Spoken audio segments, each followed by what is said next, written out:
Hey, good morning, everyone, and welcome to the Aviation Innovation Summit, delivering a modernized national airspace system. My name is Christian Hoff, and I'm the Managing Director of the civilian business for Amazon Web Services. And on behalf of Amazon and our co-host, the Air Traffic Control Association, welcome to HQ2 and National Landing. How many folks is this the first time here in the Amazon building? All right, a good majority. Well, welcome to this beautiful space, and I look forward to talking with you all throughout the day. So why are we here today? This is really a pivotal moment for American aviation. The National Airspace System has served us so well for decades now, but it faces unprecedented demands. Aging infrastructure, more flights, new types of aircraft, and emerging technologies. And the need for modernization can't wait for another generation. The brand new Air Traffic Control System, or BNACS, represents a once-in-a-century opportunity to reimagine on how the world's most complex airspace system. But modernization can happen in isolation, and exactly why you all are in the room today. Collaboration between government, industry, and technology partners. In 1903, the Wright brothers changed the world in 12 seconds. And fast forward to today, the Department of Transportation has set an ambitious goal: deliver BNACS modernization in 3 years. Not 30 years, not 13 years, in 3. And that's why the summit and the collaboration today matters so much. So today you'll hear from FAA leadership, aviation experts who have scaled complex systems, innovators building the future of flight, and the future of the workforce that keeps our sky safe each and every day. We've designed this summit around honest conversations, not just about what's possible, but how we get it done, and we get it done fast. So real quick highlight of our agenda: we're going to explore operational excellence, learn from industry innovators, dive deep into technical and human factors in various breakout sessions, and look ahead on how the United States will lead the next aviation revolution. But before I get started, I want to introduce someone who's been instrumental in bringing this community together, a leader who understands that modernization requires partnership, advocacy, and a relentless focus on safety and the workforce.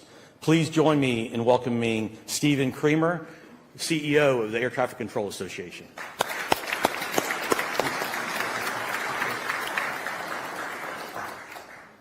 Well, good morning, and welcome to ATCA's Aviation Innovation Summit.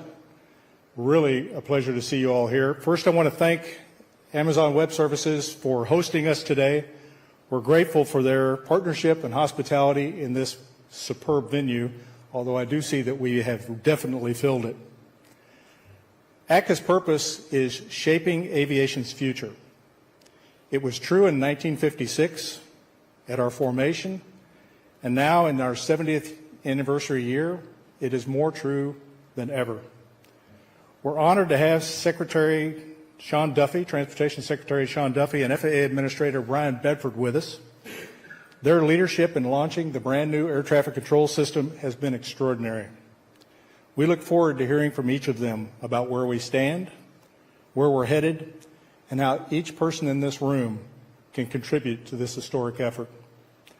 As Secretary Duffy has said, working together, we're going to build on the incredible progress that we've already made. As a founding member of the Modern Skies Coalition, ATCA has been advocating for the success and full funding of the BNACS alongside many of you in this room. Those efforts continue in earnest as we make the case to Congress for the resources needed to see the BNACS through to its completion. Let's be direct about what's at stake.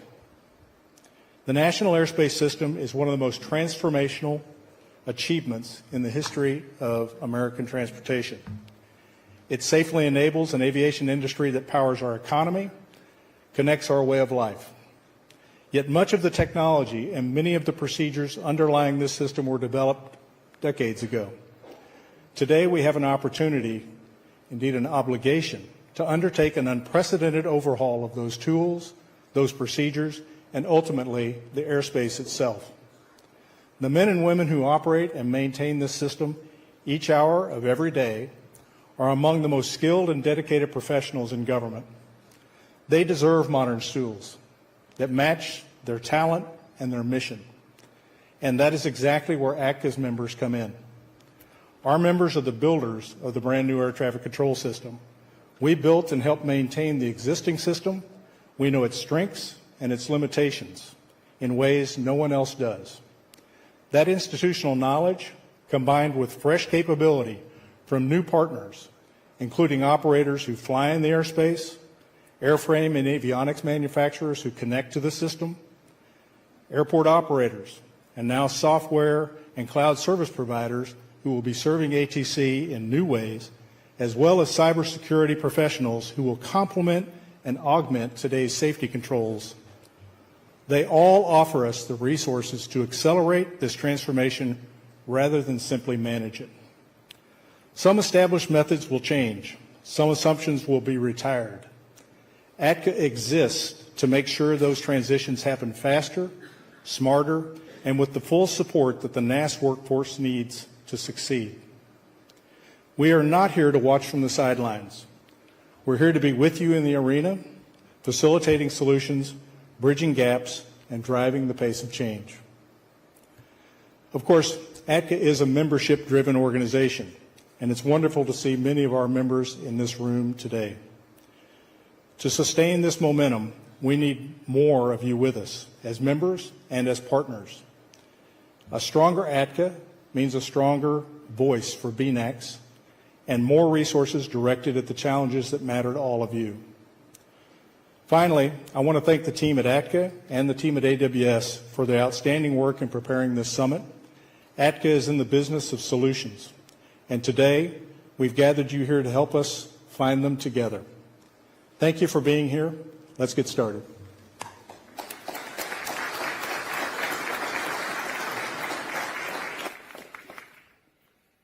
Hey, thank you, Stephen. So, ladies and gentlemen, it's my privilege to introduce our opening keynote speaker. Secretary Sean Duffy leads the U.S. Department of Transportation at one of the most consequential moments in aviation history. Under his leadership, the department is championing a modernization effort that will define how America moves in the air, on the ground, and into the future. Secretary Duffy understands that infrastructure isn't just about concrete and steel. It's about the systems, the technology, the people, and America moving safely and efficiently. His vision for aviation modernization recognizes both the urgency of the moment and the complexity of the challenge. He knows that BNACS isn't just a technology upgrade. It's a transformation that requires partnership, investment, and courage. Secretary Duffy, we're honored to have you here to kick off the summit and share your vision for the future of American aviation. Ladies and gentlemen, please welcome and joining me to the stage, U.S. Secretary of Transportation, Sean Duffy.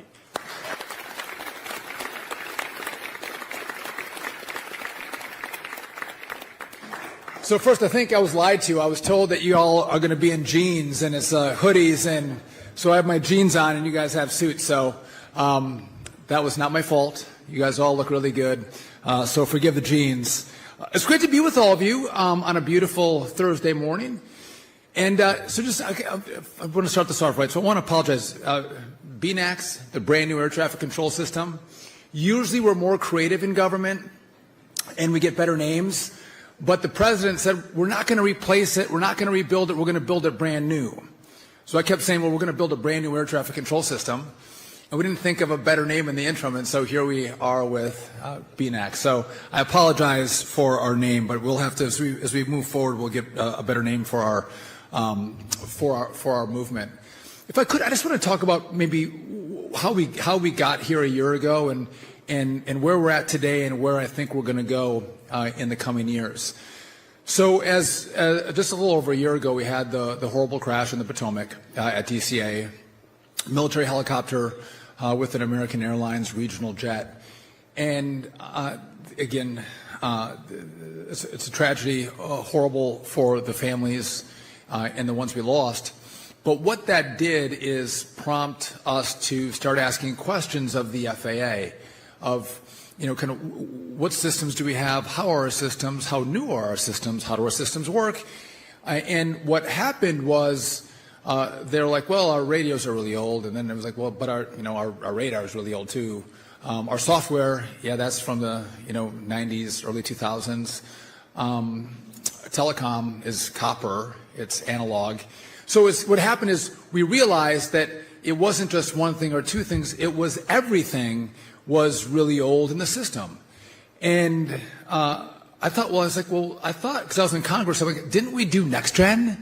NextGen was going to rebuild this, our air traffic control system. We're going to be in the cloud, and we're going to re-envision how we do things in aviation.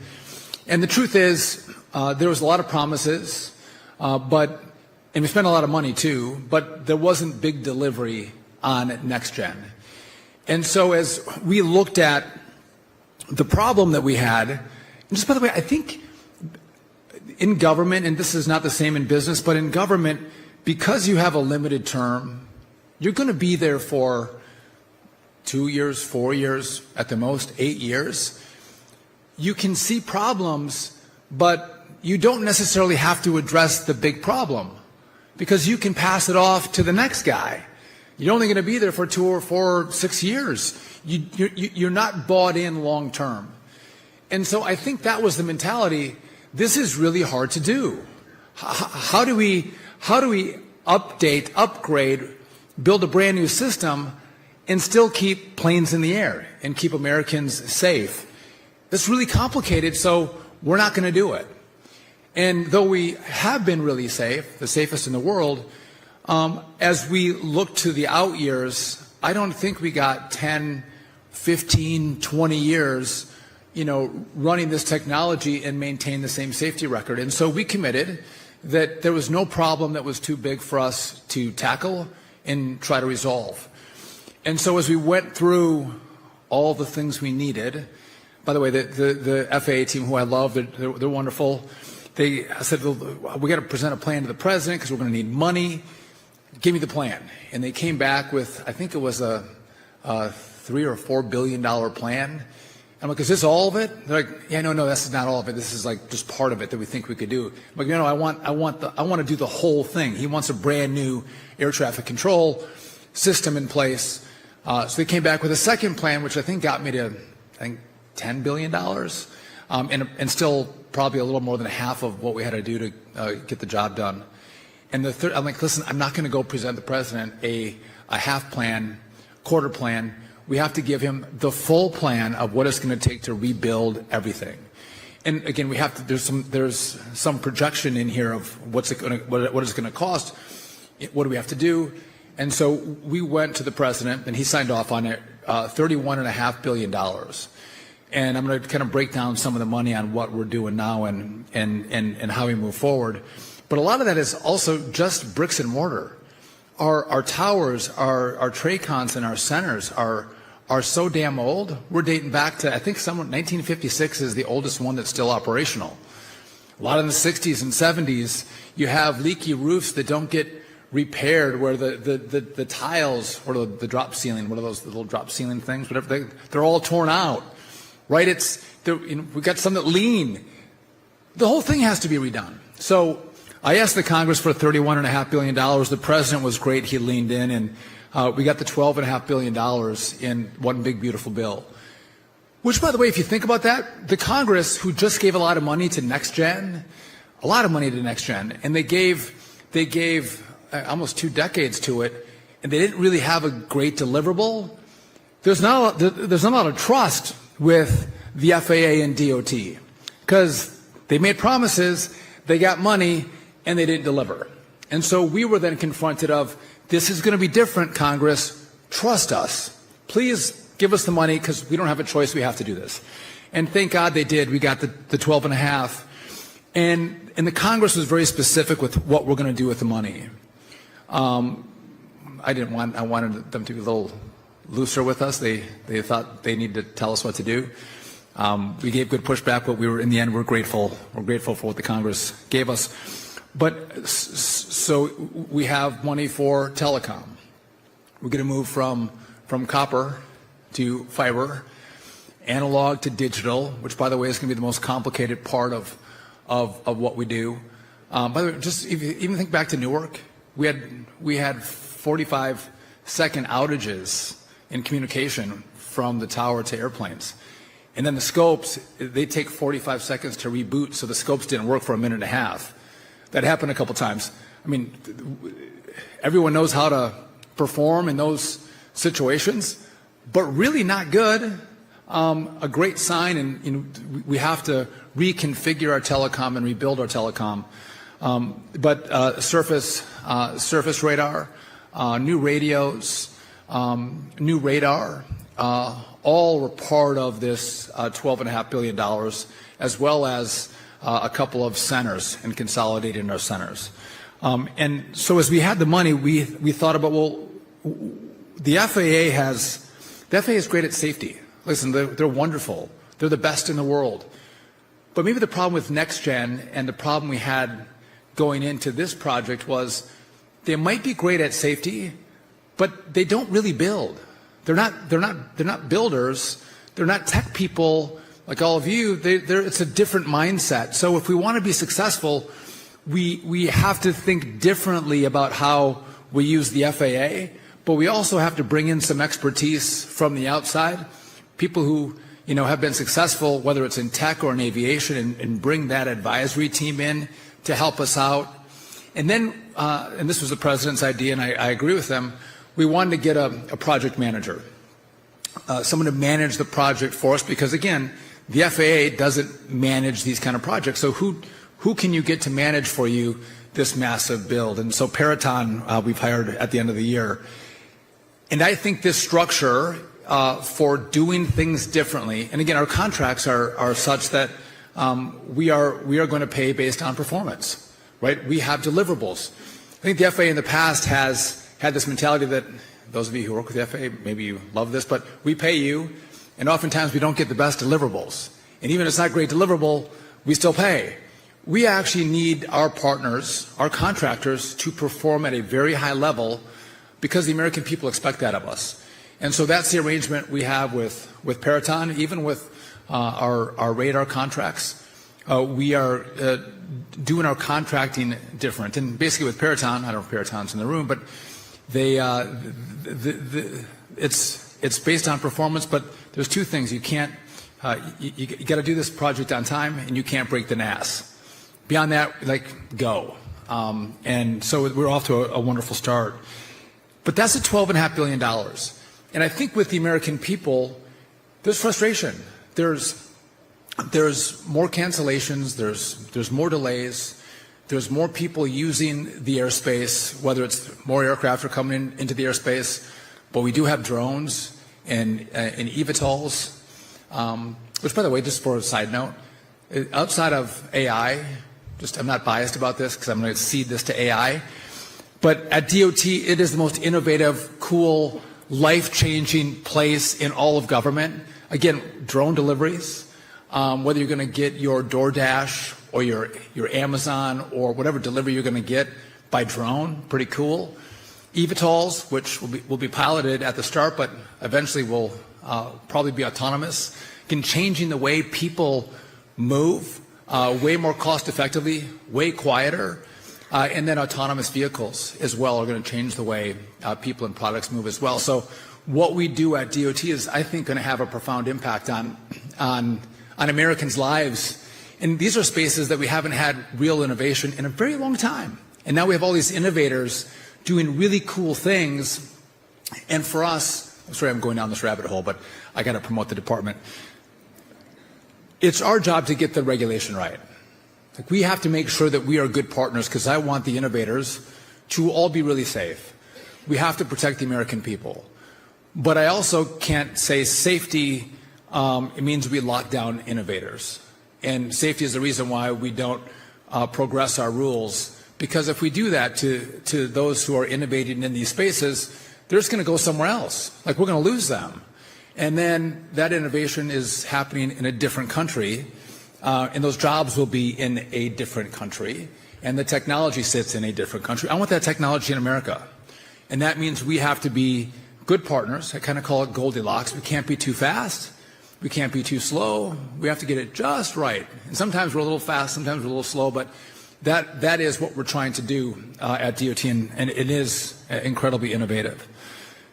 But where are we going? What's next for us?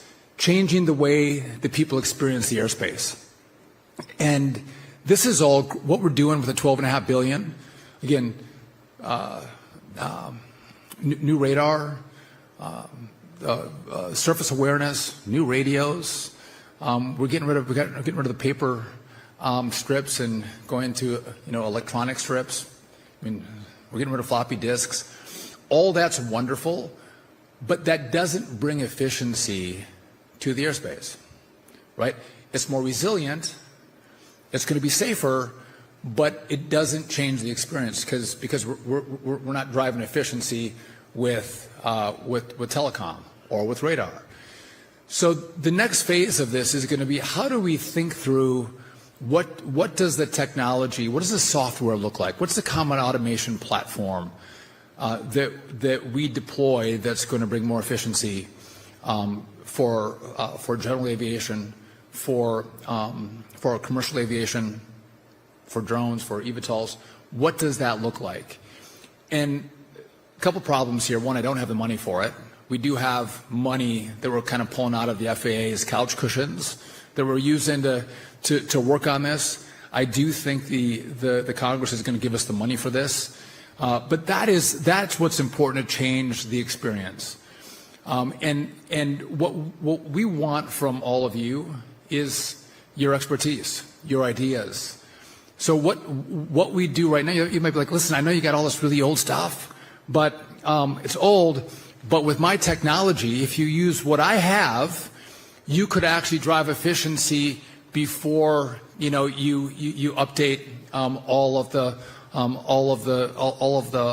hardware in the system, right? That would be helpful to us. And these, you guys are all tech people, so don't, like, this is my example. But I feel like we have a 2002 computer, and we're trying to take modern software and like put it in there, and it won't fit. Like, the computer's not big enough. Or we can't get the new stuff into the old system, so we have to build this updated system that'll take the software. But I think with new technology and cloud computing and where we're holding data, there are opportunities for us to not wait the 3 years to get the $12.5 billion spent and deployed, but to actually think through how could we bring efficiency today. And that's the ask for all of you. And this is all the best ideas, all the innovative ideas are coming from you, making sure you're sharing with us. And I guess I'll leave you with this. This is an American project. We have the best people we can find working with us, but I need the best companies, the best innovators thinking through our problems, and we'll share ad nauseum the problems that we have. How much time do you have? We'll share them with you. And then we need you to think about, like, this is what we could do to fix your problems. And if we do that together, we are going to have a much safer airspace, in a far more efficient airspace. And I think this is a big deliverable for the American people, because they deserve to have a safer, more efficient airspace with less delays and less cancellations, which, by the way, that means we're going to be able to have, more aircraft in the airspace, more people can fly with less delays. But I think this will be one of those, this is one of these projects where the American people will maybe have a little more faith in their government again. They might go, you know what, they promised me something and they actually delivered on it. We gave them the money and they actually gave me something in return. I think that's important, to have faith. At least when people promise you something, they should deliver on it. And this is one of those, this is a moment in time where it's a pay forward, right? So our people who came before us, they did a lot of great, cool, big, beautiful things, and whether it's buildings or infrastructure, They paid for that, they built that, and they passed it on to us. I think this is our opportunity to do something hard, and really big, and pay it forward, to pass it on to the next generation. We didn't pass on a crappy, antiquated, Cold War system. We actually passed on the best air traffic control system in the world to the next generation. And that's our focus. That's what we're working on. We are hell-bent on reaching our goal. We're well on our way. We're hitting our marks thus far. And again, I'd ask for your partnership. And by the way, a lot of you have already been so supportive of what we're doing, whether it's with the Congress or just publicly. We appreciate that. But as a team, as a big American, and you're a big American smart family, us working together, we're going to have, in a few years, a great story to tell about what this generation, these people all did together to change the future of aviation. Thank you all for having me. Enjoy the conference. God bless, and let's get it done.